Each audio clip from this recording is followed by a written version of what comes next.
South Africa is once again staring into the heart of its troubled justice system. The newly established Judicial Commission of Inquiry into Criminality, Political Interference, and Corruption in the Criminal Justice System, known to the public simply as the Madlanga Commission, has opened its doors. And from day one, the testimonies are nothing short of explosive.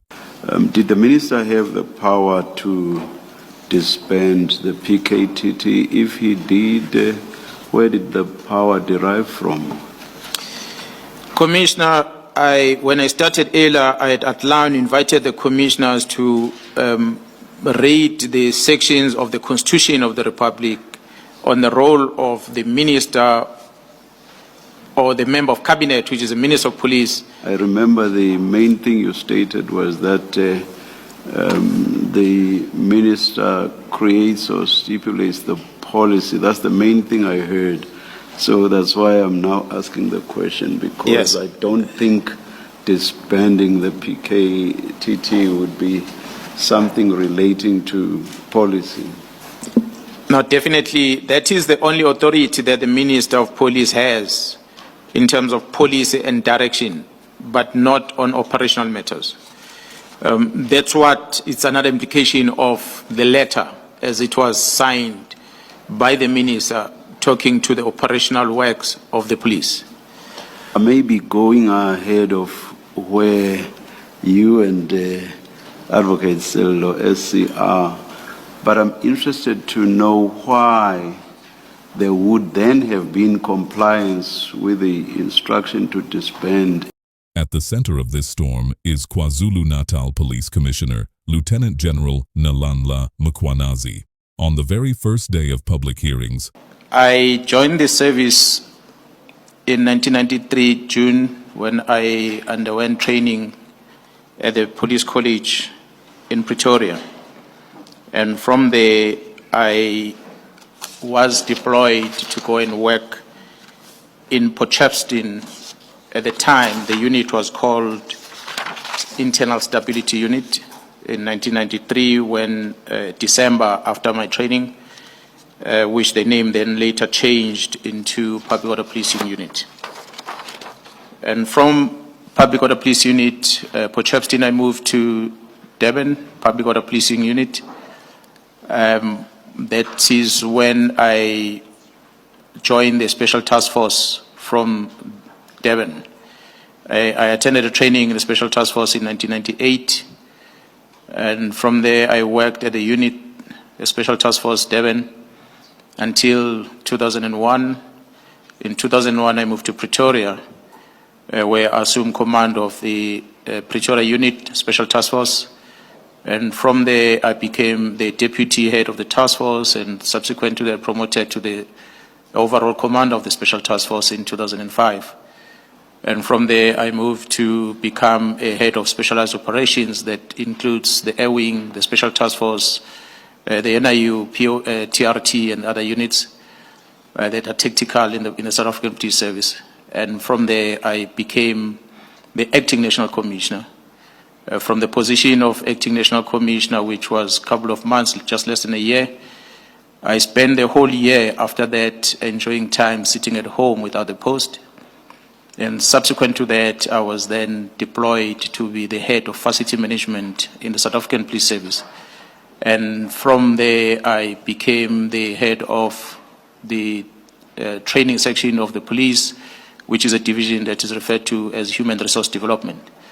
And from Human Resource Development, I was deployed in KwaZulu-Natal to go and act in the period 2018 until 2019.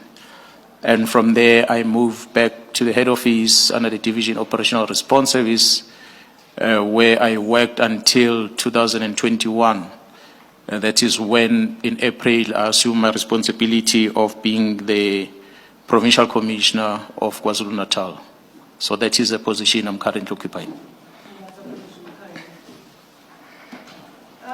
Mkhwanazi began to peel back the layers of secrecy, exposing years of alleged interference in policing, interference that he says came directly from the highest offices in government. According to his testimony, key investigations were deliberately obstructed, detectives were removed without warning, dockets mysteriously vanished, And time and again, decisions were taken not in the interest of justice, but to protect political allies and powerful figures. For many watching, this was confirmation of what has long been whispered, that South Africa's police service has not just been fighting criminals in the streets, but also battling betrayal from within. But the fallout from Mkhwanazi's testimony doesn't stop with the police. His words have cast a long and heavy shadow over one of the ruling party's most senior figures, Minister Senzo Mchunu. Once the country's Minister of Police, later the Minister of Public Service and Administration, and now heading Water and Sanitation, Machunu is being painted as a man with big questions to answer. While Mkhwanazi has not accused him directly of criminal acts, the implication is clear. During Machunu's time in key leadership roles, political loyalties may have trumped the rule of law. Of the evidence that was extracted as the team in Gauteng were investigating, which made me reach the conclusion that indeed this is what made someone to influence the minister to close it, because the evidence that we're going to present later by someone who's going to come before this commission who were part of this Gauteng investigation, they uncovered that communication within the syndicates was making a reference to the team, not being understanding that what is happening in Gauteng is for Gauteng, is not for KZN. You say communication between the syndicate, but you are not implying that that communication extended to the minister, are you? To some degree, the associates, as I referred to here on this paragraph, are associates of the minister. And the very same associate does show communication that seems to suggest that the minister is fully involved in the decision that this syndicate is taking. Inside the commission chambers, the atmosphere was electric. Justice Madlanga pressed the police commissioner for details, asking pointed questions that forced Mkhwanazi to name names, describe instructions, and explain the consequences of defiance. Each answer appeared to open yet another window into a system riddled with rot. Civil society groups have wasted no time in responding. Within hours of Mkhwanazi's testimony, calls rang out for Mchunu to step forward and face the commission. Opposition parties went further, demanding his immediate resignation until the inquiry concludes. Mkhwanazi is blaming the minister, Mchunu, the minister, and them are blaming. So let's get to the truth of it. It's just that people must understand it's frustrating when you want action right now and you want things to happen. But this thing is so delicate that I'm telling you, what is going to come out of that? South Africans must be ready. I'm also going to testify at the commission because I know things. If they call me, I'm going. About these guns in the Western Cape that kills our people. This one is not get your popcorn ready. Go and get the popcorn factory ready, because this thing, the corruption is going to come out of there. Had every gang boss of every cartel in the world, always when you hear they're being arrested in South Africa, they are here. What are these people doing here? On the streets, ordinary South Africans expressed a weary sense of recognition. For them, this is not just about politics. It's about understanding why crime continues to spiral out of control, why communities so often feel abandoned, and why faith in law enforcement has collapsed. For Mchunu, the stakes could not be higher. Once regarded as a stabilizing figure in the ANC, he now finds his legacy under intense scrutiny. Political insiders say he is preparing a robust defense, one that will argue he cannot be held responsible for every operational failure within the police.